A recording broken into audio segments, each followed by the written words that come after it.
Good morning बच्चों। आज हम प्रश्नावली 12.2 का तीसरा प्रश्न करेंगे। देखिए तीसरा प्रश्न है, एक घड़ी की मिनट की सुई जिसकी लंबाई 14 सेंटीमीटर है, इस सुई द्वारा 5 मिनट में रचित क्षेत्रफल ज्ञात कीजिए। देखिए घड़ी की मिनट की सुई लंबी होती है, तो ये मान लीजिए जो घड़ी होती है वृत्ताकार वो उसकी त्रिज्या हो गई।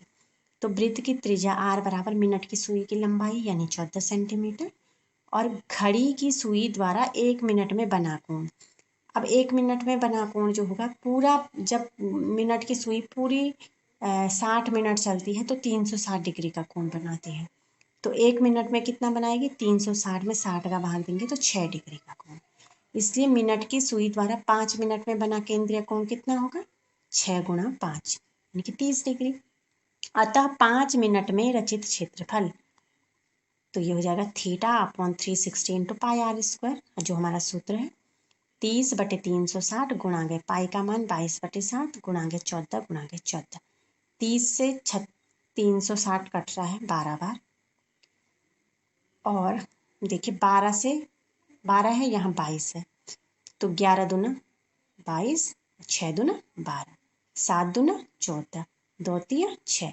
हमारे पास अंश में बचेगा 11 गुणा 14 और हर में बचा है सिर्फ 3, तो ये हो जाएगा 154/3 वर्ग सेंटीमीटर।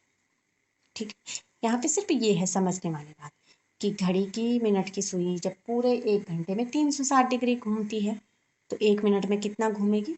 1 घंटे में जितने मिनट होते हैं उतने का भाग दे देंगे तो 6 डिग्री हो जाए, और 5 मिनट में 1 मिनट का 5 गुना घूमेंगे। इसके बाद है चौथा प्रश्न। देखिए चौथा प्रश्न है, 10 सेंटीमीटर त्रिज्या वाले एक वृत्त की कोई जीवा केंद्र पर समकोण अंतरित करती है। निम्नलिखित के क्षेत्रफल ज्ञात कीजिए। संगत लघु वृत्तखंड और दूसरा है संगत दीर्घ त्रिज्यखंड।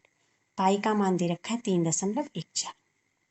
अब देखिए पहला जो हम संगत लघु वृत्तखंड का क्षेत्रफल निकालेंगे उसके लिए देखिए त्रिज्या दे रखी है 10 सेंटीमीटर, ठीक हो गया, और थीटा दे रखा है ये वाला 90। संगत लघु वृत्तखंड का जो क्षेत्रफल होगा, वृत्तखंड का क्षेत्रफल ये वाला, सिर्फ जो गोला वाला पार्ट होगा नीचे, वो होता है लघु त्रिज्यखंड का क्षेत्रफल माइनस त्रिभुज ए ओ बी का क्षेत्रफल। तो लघु त्रिज्यखंड का क्षेत्रफल, त्रिज्यखंड के लिए भी 90 है थीटा, और त्रिज्यखंड के लिए थीटा 90 है।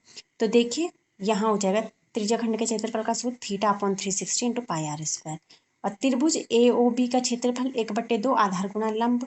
तो देखिए ये एक समकोण त्रिभुज है, और इस समकोण त्रिभुज में क्या है कि ये भी 10 है और ये भी 10 है, क्योंकि ये दोनों त्रिज्याएं हैं। तो इनमें कोई भी आप आधार मान सकते हैं, कोई भी लंब मान सकते हैं। तो 1/2 आधार और लंब, तो ये हो जाएगा 90/360 डिग्री इंटू पाई का मान 3.14, आर का मान 10 गुणा 10, आर स्क्वायर है 10 गुणा 10 माइनस 1/2 10 गुणा 10, दोनों 10 है, तो ये हो जाएगा 1/4 गुणा गए, इनको गुणा करेंगे तो 3.14 होगा, 2 जीरो से दशमलव हट जाएगा, माइनस ये हो जाएगा 2 से 10 कटेगा 5 बार, तो 10×5 = 50, तो ये हो जाएगा 314/4 ऋण 50। 314 में 4 का भाग देंगे तो 78.5 ऋण 50 यानी कि 28.5 वर्ग सेंटीमीटर।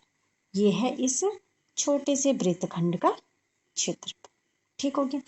अब हमने निकालना है दीर्घ त्रिज्यखंड का क्षेत्रफल, यानी कि जो ये बड़ा वाला भाग है त्रिज्यखंड ये वाला। तो देखिए संगत दीर्घ त्रिज्यखंड का जो क्षेत्रफल होगा उसको निकालने के लिए त्रिज्या तो वही है 10 सेंटीमीटर, तो ये हो जाएगा θ/360 इंटू पाई आर स्क्वायर। अब देखिए छोटा कोण 90 था, लघु त्रिज्यखंड 90 था, तो यहाँ जितना बचा वो दीर्घ के लिए बचा है, तो ये पीछे का कोण कितना बचेगा? 360 में से 90 घटाएंगे तो 270। हम इसके लिए लिख सकते हैं यहाँ पे θ = 360 डिग्री माइनस 90 डिग्री, यानी कि 270 डिग्री, ताकि आप कंफ्यूज ना हो, ठीक है। अब यहाँ पे इसके लिए दीर्घ त्रिज्यखंड के लिए, तो संगत दीर्घ त्रिज्यखंड का जो क्षेत्रफल होगा वो θ/360 इंटू पाई आर स्क्वायर, ये 90, ठीक है। अब ये हो जाएगा 270 डिग्री अपॉन 360 इंटू पाई का मान 3.14 गुणागे 10 गुणागे 10, तो ये हो जाएगा 0 से 0 कट जाएगा, 9 तियाँ 27, 9 चौको 36, ये हो जाएगा 314। इसको हम लिख सकते हैं 314/4 गुणागे 3, सरल करने के लिए लिखा क्योंकि 314/4 यहाँ पे था ना, तो मान वही आ जाएगा 78.5 और गुणा कर लेंगे 3 से, तो ये हो जाएगा 235.5 वर्ग सेंटीमीटर। ये दीर्घ, ये समझना है हमें कि ये है दीर्घ त्रिज्या खंड, उसमें से लघु का कोण घटाएंगे तो जो कोण बचेगा वो दीर्घ के लिए बचेगा। सूत्र एक ही होता है दोनों का। इसके बाद